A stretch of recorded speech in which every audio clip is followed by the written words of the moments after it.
Good morning, ladies and gentlemen, and welcome to the press conference that looks ahead at the first ever Estonian presidency of the Council of the European Union and also marks the occasion of the visit of the College of the Commissioners to Tallinn. Prime Minister Ratas and President Juncker have just concluded the meeting, so without further ado, I'll give the floor to them. Prime Minister. Dear Jean-Claude, honorable journalists, on behalf of our government and our state, I'm really happy that you all are here. It is the unique and first time for Estonia, and I could say that Estonia is ready for our presidency. Ladies and gentlemen, it is an honor to have the President of the European Commission, Jean-Claude Juncker, here in Tallinn. Thank you. Yesterday, we both took part in the opening ceremony for the Estonian presidency of the Council of the European Union. Now it's time to get to work. Today, we talked about our cooperation and expectations with my dear friend and very good colleague, Jean-Claude. When it comes to us, I can say to you that everything is on track. Our most important goal over the next 6 months is to make Europe more united and more stronger. We want to find a fair balance between different interests and at the same time achieve tangible results for all Europeans. If in 6 months Europe is more secure, close-knit and safer, it will mean we have succeeded. Estonia will focus on 4 main priorities during our presidency. The first one is an open and innovative European economy. The second is a safe and secure Europe. The third, of course, is a digital Europe and the free movement of data. And the fourth one is inclusive and sustainable Europe. We believe in an EU that it is competitive, safe, inclusive and sustainable. Digital Europe and the free movement of data will be one of the major themes of the Estonian presidency. We wish for the free movement of data to be accepted as the 5th fundamental freedom of the EU. A digital single market would contribute 400 billion euros to the European economy and create thousands of new jobs. Deepening the single market, strengthening the EU security and defense cooperation, completing the energy union and fighting climate change continue to be important priorities during our presidency. It is also important that the EU continues establishing cross-border energy links and transport connections. These projects help to strengthen the ties between member states. And the final note, I want to thank Jean-Claude and the whole European Commission for their assistance and support we have received in preparing for the presidency. Thank you. President, please. Dear Jüri, ladies and gentlemen, tere hommikust. For those who are not fluent in Estonian, that means good morning. I would like to start by thanking my good friend Jüri for his very warm welcome to Tallinn. The concert yesterday night was special. Interesting, noisy, but nevertheless beautiful.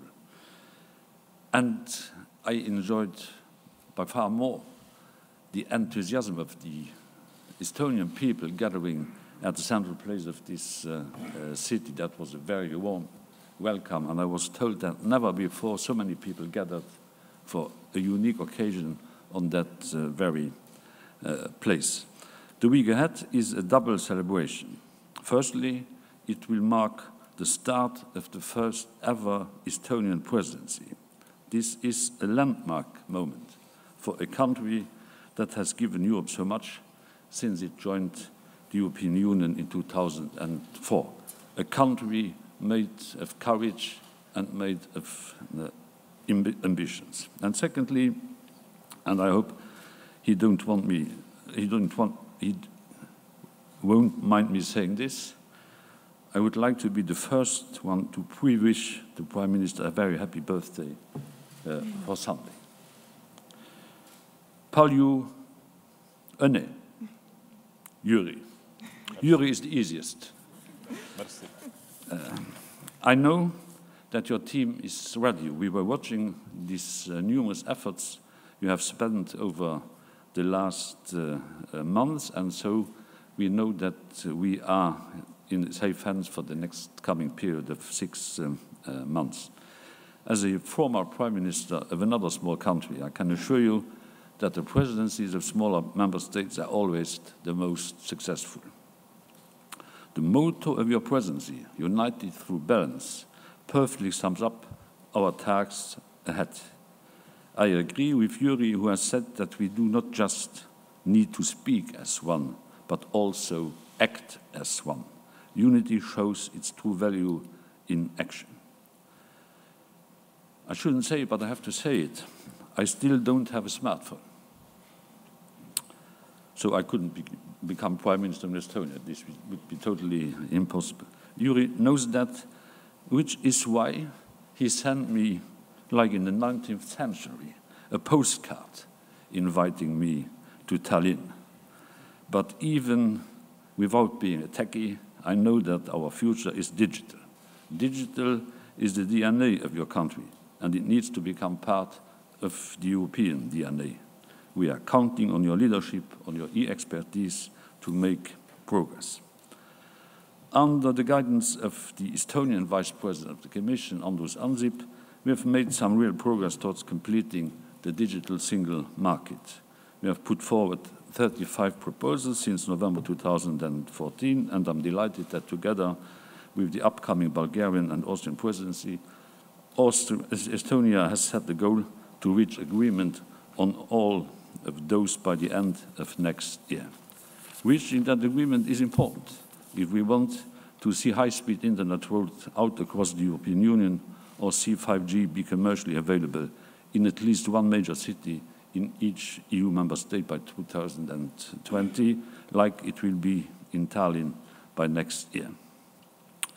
Successful deployment of 5G could bring 146 billion worth benefits a year and is likely to create 2.4 million jobs in the European Union.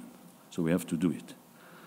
That is why we are making sure that we are investing in our digital future, both through the Capital Markets Union and the so-called Juncker plan, which has now mobilized more than 200 billions of investments. But we must still do more, and I'm delighted that one of our first priorities will be to secure an agreement on extending the fund so it can unlock at least €500 billion by 2020. But the success of the digital single market will also depend on the confidence of Europeans. That is why I hope we can learn from your experience on cybersecurity. The scale of the risks is significant. By 2020, there will be 50 billion connected devices. And just last year, there were 4,000 attacks per day, a 300% increase compared to the year before. With that in mind, we will renew the EU cybersecurity strategy with targeted actions by September. I know I can count on your presidency to make progress in making the digital sphere and Europe more generally a safe and secure place for people. Finding agreement on the European travel information and authorization system and the entry-exit system by the end of the year will therefore be another important step towards doing that. Equally, the reform of the common European asylum system has taken too long to come to fruition, and I hope that the unity and balance can become the reality on this issue over the course of the next 6 months. I look forward, Jüri, to working with you in the next 6 months. It will be the perfect way to move into 2018, the 100th anniversary of this great European country. Thank you. Thank you, President. Thank you, Prime Minister. We will now move on to questions. Please put your hands up and also introduce yourselves before posing one. Arni.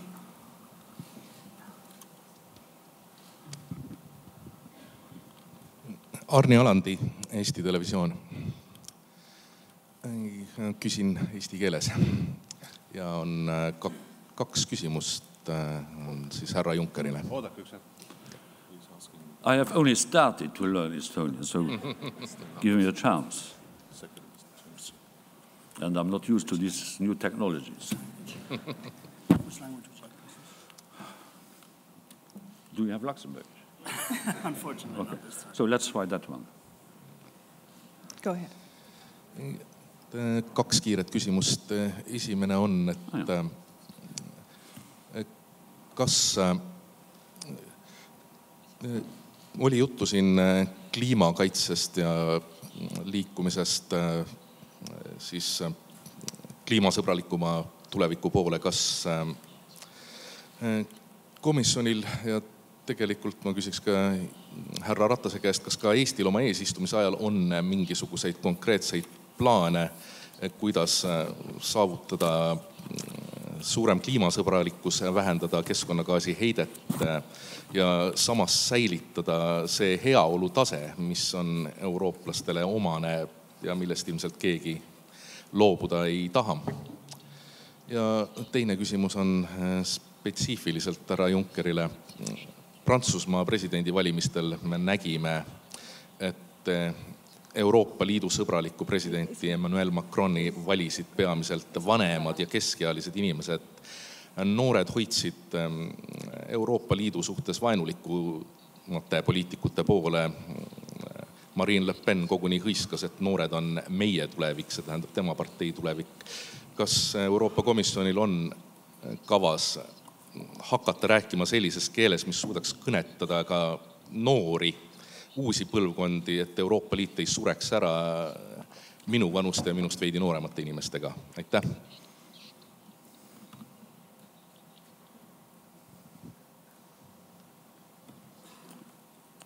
To start with your second question on Macron-Le Pen elections, old, young, all this stuff. I was very happy when Emmanuel Macron was elected. But the danger of the far extreme right forces still exists. Don't believe that this is over. Le Pen got 11 million votes. Not only youngsters. And I don't believe that young people would be more attracted by the simplification, the populistic wording of the extreme right. I don't think that this is the case. And when it comes to the language of the Commission, I'm referring to my first spokesman, where is he? Yeah, because I was told that you wouldn't be here. So I'm happy that, that you are here. I'm trying to use a non-technical wording when addressing the Europeans. It's dangerous because sometimes you are losing the right direction, but we have to explain ourselves in an understandable way. That's the reason why I have decided to send all the commissioners throughout Europe. They were having more than 300 visits in national parliaments, debates with national social partners. We have had something like 200 citizens dialogue, so we are trying to be close to people. We are not prisoners in Brussels. Climate is for the Prime Minister. Thank you. Aitäh. Ma olen võtnud selle eesistumise eelsel ajal hästi oluliseks sihiks teha kahepoolseid kohtumisi enne meie eesistumist ja selle põhiliseks eesmärgiks on olnud alati see, et saada ka isiklikult see tunnetus, mida liikmesriigid arvavad, mis on nende seisukohad erinevatest teemadest ehk kuulata. Teiselt poolt loomulikult tutvustada Eesti prioriteete ja seisukohtasid. Kliima on olnud väga tugevasti laual nendel kahepoolsetel kohtumistel. Kliima teema on samuti ka meie eesistumise üks prioriteet. Ma kindlasti arvan seda, et Euroopa Liit peab hetkeseisus näitama just seda juhtrolli ja minu meelest see valmidus on olemas. Ian. Ian Wishart from Bloomberg. Prime Minister, there seems to be some optimism around Europe at the moment. You spoke about the election of President Macron in France and better economic prospects in the Eurozone. But what do you think will be your biggest difficulties over the next 6 months? And you spoke about unity. How do you hope to keep EU unity in the autumn when it comes to deciding whether there's been sufficient progress in the Brexit negotiations?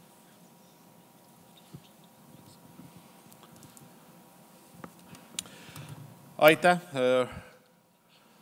Eesti läheb selles mõttes eesistumisele vastu igal juhul selle põhimõttega, et Euroopa Liitu näidata ja et ka me tunnetaksime seda, et see on positiivne.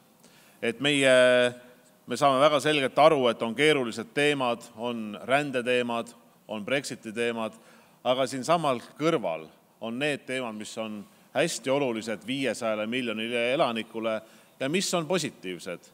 Olgu see Euroopa Liidu aluspõhimõte, mis on rahu, olgu see meie majandusruum, olgu see inimeste vaba liikumine või olgu see kas või üks väike näide, aga olgu see Erasmuse programm haridusvaldkonnas. Eestil on hea meel ja suurepärane võimalus seda näidata, sest meie elanikkond siin Eestis on väga tugevasti Euroopa meelne, on positiivselt suhtumas sellesse, et Eesti kuulub Euroopa Liitu. Kui te küsite, et mis on üks suurimaid väljakutseid, siis ma arvan see, et kuidas seda optimismi suurendada. Kuidas näidata kõigile elanikele, kõigile liikmesriikidele, et Euroopa läheb edasi veel tugevamini, veel ühtsemani, veel turvalisemani. Ma arvan, see on kõige olulisem. Aitäh. Athanasius.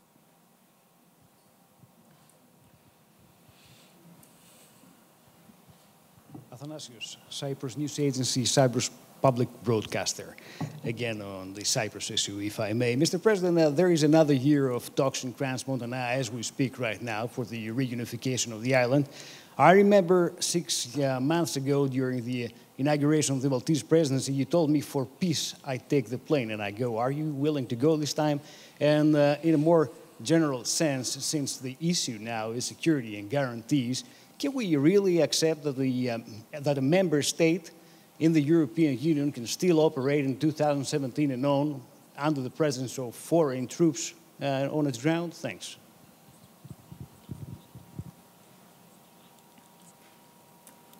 I'm always ready to take the plane when it comes to be helpful to Cyprus or to Greece.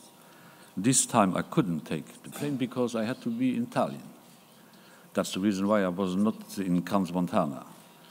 I hope that these talks will produce some progress. The first meeting we had in that format was not really promising. I have not been debriefed on what happened the day before yesterday and yesterday because I was in the plane, but not to Switzerland, but to Berlin and to Tallinn. I said that this is the last chance for the reunification process of Cyprus, and I will do everything to be helpful and supportive in that process.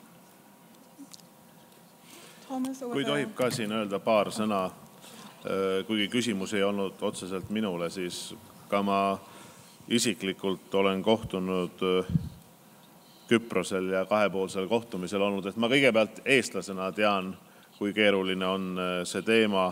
Ma tahan nii palju öelda, et Küpros on kindlasti Euroopa Liidu tugev liige ja see on ka meie kohus, et leida nendele küsimustele parim võimalik lahendus. Mul on kindlasti kavas ka eesistujana seda teemat tõstatada Euroopa Liidust väljaspool ja tõstatada ka Türgiga. Aitäh. Thomas in the pale green shirt. I'm here. Thomas Meyer, der Standard Austria. I have a question in two parts, if I may, to President Juncker. So last week at the European Council, we have seen a fresh start of the French-German axis of the partnership.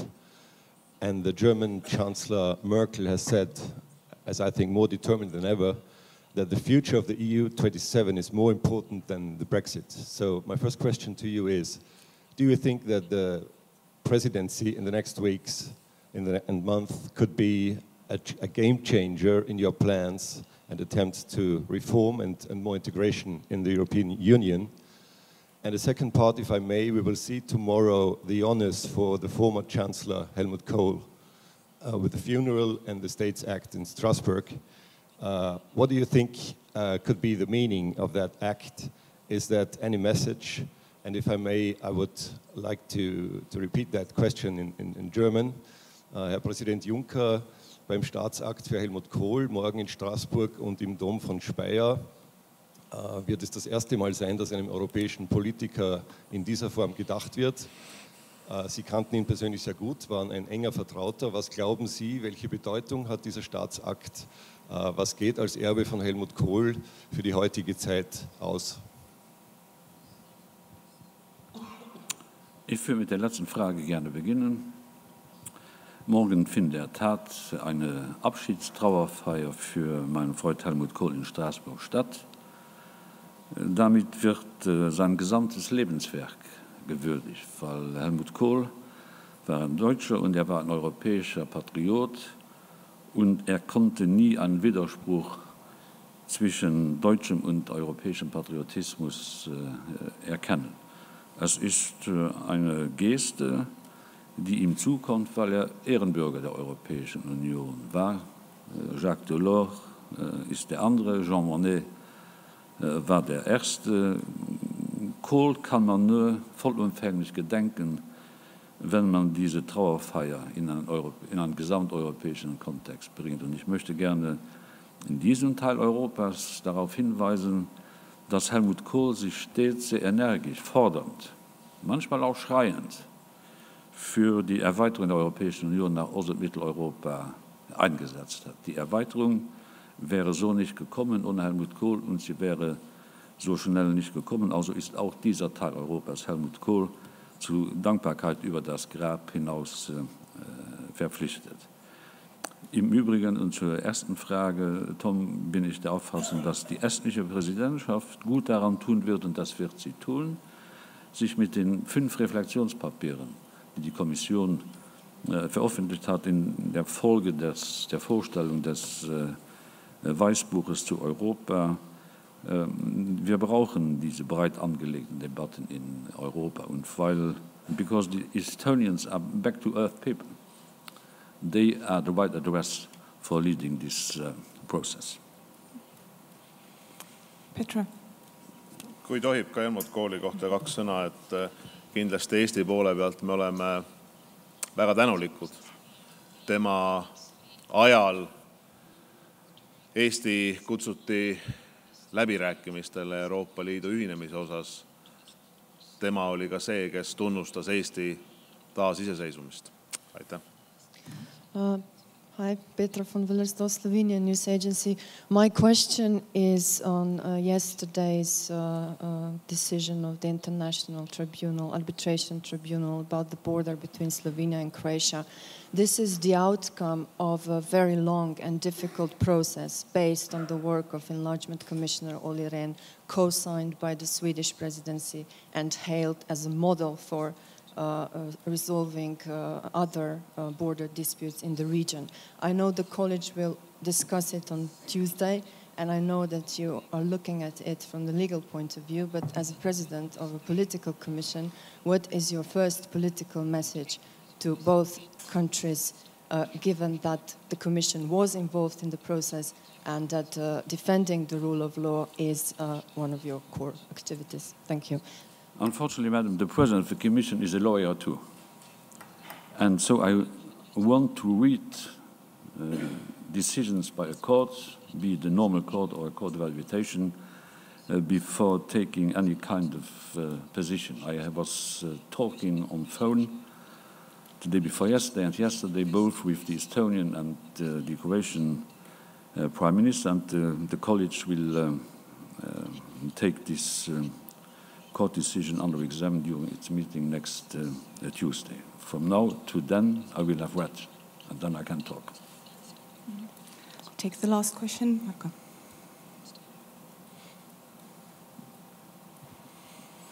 Merci. Marco Bresolin, journal italien La Stampa. J'ai une question d'abord pour Monsieur le Président, mais aussi pour le Premier ministre. Il y a 6 mois, on était à Malte pour le début du semestre de présidence maltaise. Et on parlait tout le temps de la priorité de ce semestre, que c'était la lutte à l'immigration, la gestion de la migration. Après 6 mois, on a vu que les résultats qu'on attendait ne sont pas arrivés. Peut-être la situation c'est aussi pire. Il y a une crise dans ces dernières heures en Italie. L'Italie a demandé une aide à la Commission, mais aussi aux États membres.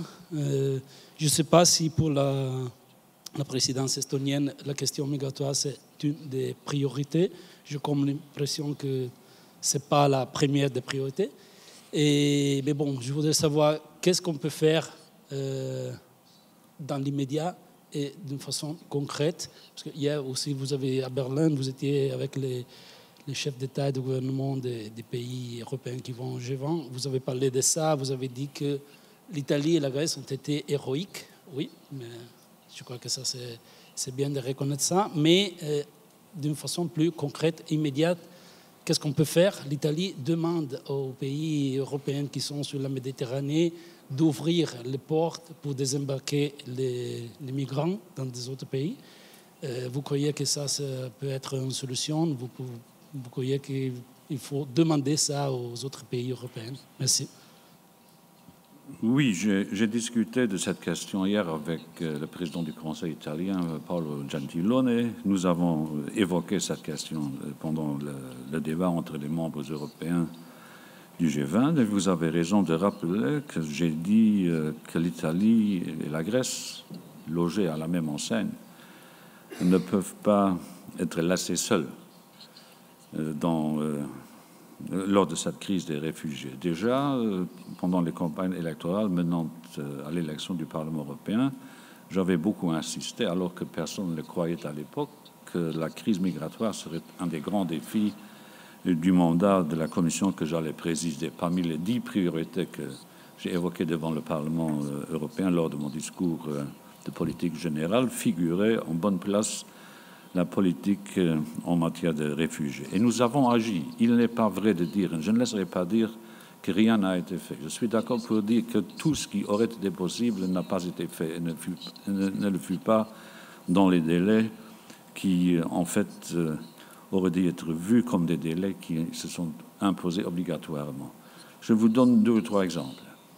La Commission a affecté en 2016 et 2017, plus en 2016 qu'en 2017, 10,2 milliards d'euros à la crise des réfugiés. 10,2 milliards d'euros qui n'ont pas été mises à disposition de l'Union européenne par les États membres, mais par la Commission, parce que nous avons recomposé, recatégorisé toutes les dépenses du budget européen. Ce fut un grand effort parce que tous les commissaires ont dû céder des sommes importantes sans toutefois mettre en danger les projets qui étaient financés par les fonds que nous avons prélevés ailleurs pour l'affecter à la crise migratoire. La protection des frontières extérieures et des côtes n'est pas une affaire qui viendra demain. C'est une politique qui a été faite. Nous avons déployé en Italie plus que 800 soldats, policiers, douaniers et autres. En Grèce, je veux dire. Plus que 300 en Italie. 200 à la frontière bulgaro-turque. Une centaine en Espagne. Mettons à la disposition les équipements nécessaires. Là, il reste des progrès à faire, encourageant les États membres à faire plus en matière de protection des frontières extérieures, mais ne continuez pas à dire et à écrire qu'il faudrait absolument que la protection des frontières extérieures se mette en marche. Elle est en marche. Ceci dit, je verrai avec le Premier ministre italien, le Premier ministre grec, au cours de la semaine à venir, quels efforts supplémentaires peuvent être alignés par la Commission pour soulager dans leur combat difficile, c'est pourquoi j'ai dit héroïque, l'Italie et la Grèce. Aitäh, et siinsamas saalis, kus meil on hetkel võimalus olla, toimub 6. ja 7. juulil esimene mitteametlik justiits- ja siseküsimuste nõukogu ja ma loodan, et kindlasti see teema on seal laual. Ma soovin ajakirjanikule öelda seda, et see on Eesti prioriteet. See on meie eesistumise ajal meie jaoks väga oluline teema, et siin edasi liikuda. Need kahepoolsed kohtumised, mis minul on olnud minu ametikaaslaste ja kolleegidega, ei ole kordagi kohtumine toimunud ilma rände teema või rände teemale lahenduse otsimiseta. Kõigepealt ma arvan, mis on hästi oluline ja see oli ka täna, kui me kohtusime Jean-Claude'iga, oli meil samuti laual, et kõigepealt on oluline see, et me saame aru, et solidaarsus on oluline Euroopa sees.